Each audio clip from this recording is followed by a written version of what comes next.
Nama pendakwa Gus Miftah muncul dalam sidang kasus dugaan korupsi proyek Direktorat Jenderal Perkeretaapian atau DJKA saat menjadi anggota DPR RI.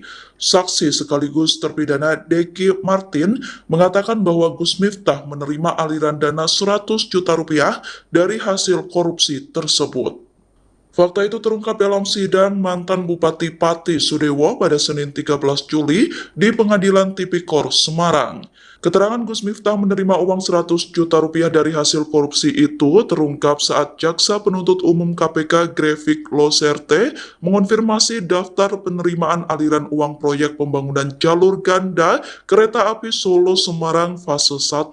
Saat itu Deki mengakui ketika jaksa menanyakan adanya pemberian uang 100 juta rupiah kepada Gus Miftah.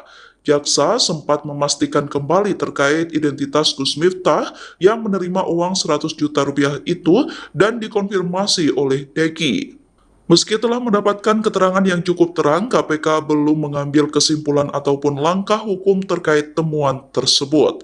Grefik mengatakan bahwa pihaknya akan melaporkan kepada pimpinan terlebih dahulu terkait temuan tersebut.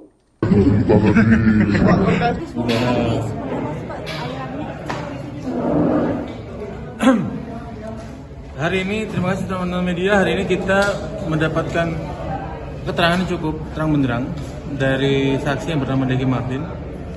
Saksi ini adalah terpidana dalam perkara terdahulu, dalam perkara DJKA. Dia ini kedudukannya adalah PPK pada paket pekerjaan di lingkungan BTP kelas 1 Semarang, paket JGSS 1 sampai dengan JGSS 5. Nah, selaku PPK yang bersangkutan terbukti menerima sejumlah uang dari pengusaha kontraktor. Nah, dari sana kita dapat informasi bahwa uang-uang itu beredar sampai jauh. Salah satunya kepada Gus Miftah. Senilai kurang lebih berapa tadi? 100 juta rupiah. Semoga itu jadi catatan kita semua bahwa uangnya mengalir sampai jauh. Terkait tindakan apa yang kami lakukan, kami belum bisa memutuskan hari ini, kami akan lapor ke pimpinan. Demikian yang bisa kami sampaikan. Terima kasih. Kalau yang Pak Muhammad Suryo gimana Pak? Itu yang kami pun akan melakukan hal yang sama. Kami bisa memutuskan apa-apa. Seluruh fakta persidangan akan kami lapor secara berjenjang dan tertulis kepada pimpinan untuk diambil keputusan dan kebijakan sebagaimana mestinya. Hari Rabu tanggal 15 Juli 2026 pukul 9.30 untuk menyatakan buktinya. Kemudian dalam persidangan ini tadi Pak Birnat PPK katanya menyampaikan 0,5% 721 juta kepada saya yang diberikan melalui Pak Nur Hidayat.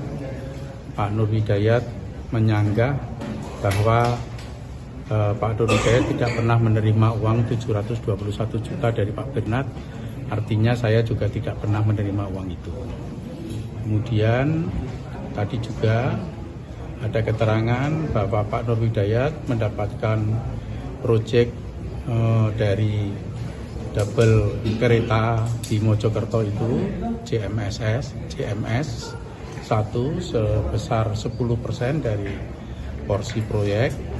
Itu juga dibantah bahwa 10% itu atas usahanya Pak Nur Hidayat sendiri, bukan karena usaha saya. Kemudian dari kontraktor di Solo, Pak Ferry Gareng, itu memberi uang kepada Pak Nur Hidayat itu bukan dalam bentuk fee, tetapi untuk merespon proposal dari salah satu pondok pesantren di Jogja.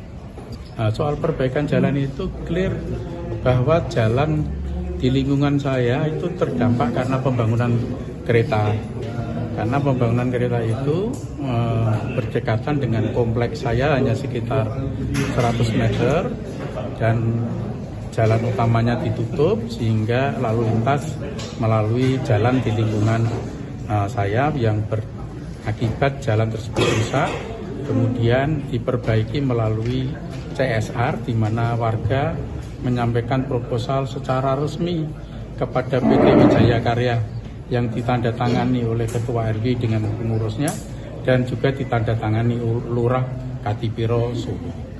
Jadi clear tidak saya mendapatkan uang ya dari proyek tersebut, kemudian uang itu saya gunakan untuk bangun jalan, bukan. Itu memang warga mengajukan proposal secara resmi kepada PT Wijaya Karya yang dibantu oleh Pak Putu sebagai kepala bank. Ada tanggapan soal Miftah mendapatkan 9 uang itu Pak? Saya nggak paham, kalau itu nggak paham, nggak tahu itu saya nggak bisa komentar apa-apa.